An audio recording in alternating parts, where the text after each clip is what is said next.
Hey guys, what's going on? William with CarboxylGaming here, back for a Call of Duty commentary. I know I haven't been as active as I probably should be in the YouTube community as of late. It's just because I've been doing a lot of things and making intros for people and doing stuff like that, and I have a bunch of busy stuff going on outside of YouTube that I really want to take care of right now, because I'll be going away for some stuff in the summertime, so there's some stuff I have to take care of with my life outside of YouTube and also with stuff in YouTube so I can get videos up for you guys while I'm away.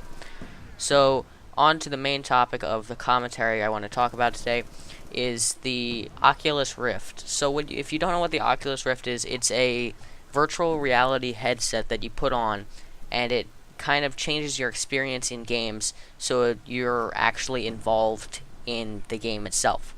So, say you're playing Call of Duty, let's just take that example, and you usually just looking at a screen, and the screen, you have the character and he's moving around and you move him with a controller.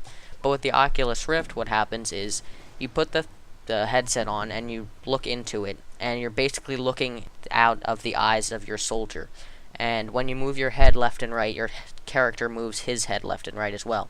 What's also cool about it is I think Valve did some stuff with treadmills and things like that, so you can run and stuff and it'll run with the character. I don't think that the Oculus Rift team, though, has developed something like that. I think they're just developing the headset mainly. But, so, what's cool about this is it allows you kind of to be more immersed in the experience itself, and it'll end up allowing them to actually be part of the action in the game. There's not a ton of games supported at this time for the Oculus Rift. A bunch of Valve games, like Half-Life and Team Fortress 2, are currently supported, but that's about it as of right now, officially supported, I should say.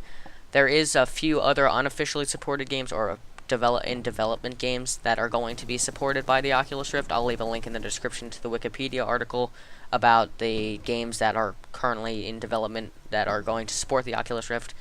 I mean, it's probably going to end up encompassing a lot more games than what's just available right now. It's just that it's right now only in development stage, the Oculus Rift that is, so people don't actually, can't actually use it to develop games because it's not out yet. They are selling development kits for developers to use so they can make games compatible with the Oculus Rift, but those aren't even going at, being shipped yet, so it's hard for game developers to work with it because they don't have the technology in their hands right now. So some specs about the Oculus Rift, it is, or for the consumer model I suppose, the developer model is a little lower on the scale, but it's just for developers to get an idea of what they're working with.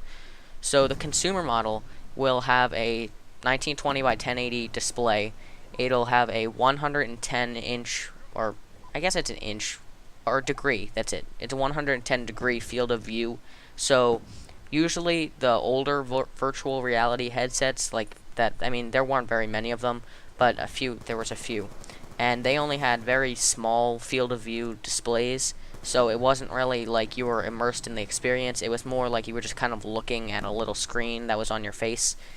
And this one will change it because it has a 110 degree field of view display, so that kind of wraps around your head, so even though you're not actually there, it feels like you are because the display kind of wraps around your eye, so you can't see all the way around at one time, which is really cool because it allows the player to actually feel like they're there and not just be looking at the screen at the time of you playing it.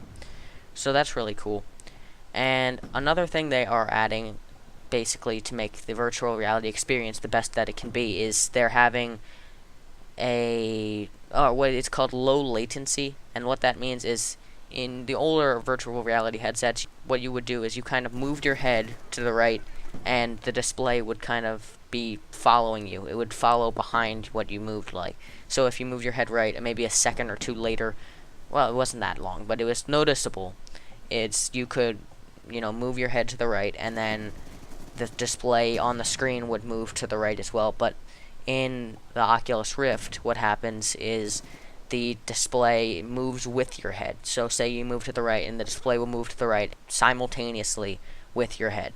So that's really good for games because you don't want to be kind of following behind the games. You want to actually be with the games and what's going on with them. As of right now, the Oculus Rift is only supported for PC and Mac and Linux, I think, or Android. I'm not sure if it's Linux or Android, but I'm pretty sure it's one of the two. But they are working with major console developers like Xbox and PlayStation to kind of make it so that the Oculus Rift can be developed for those major consoles like the Xbox One and PlayStation 4. And they're also making it so it can be developed for mobile platforms as well, which could be really exciting, or could be, I guess it would be interesting. I don't know how well that would take off, but they are trying to do it. So that's really cool. So I'll leave a link in the description to the Oculus Rift website if you want to take a look at it for yourself, but just know that it's currently not for sale unless you're a developer, but I doubt if you will be a developer if you're watching my videos. So thanks for watching the video. I hope you enjoyed. Please like, comment, and subscribe, and I'll see you next time.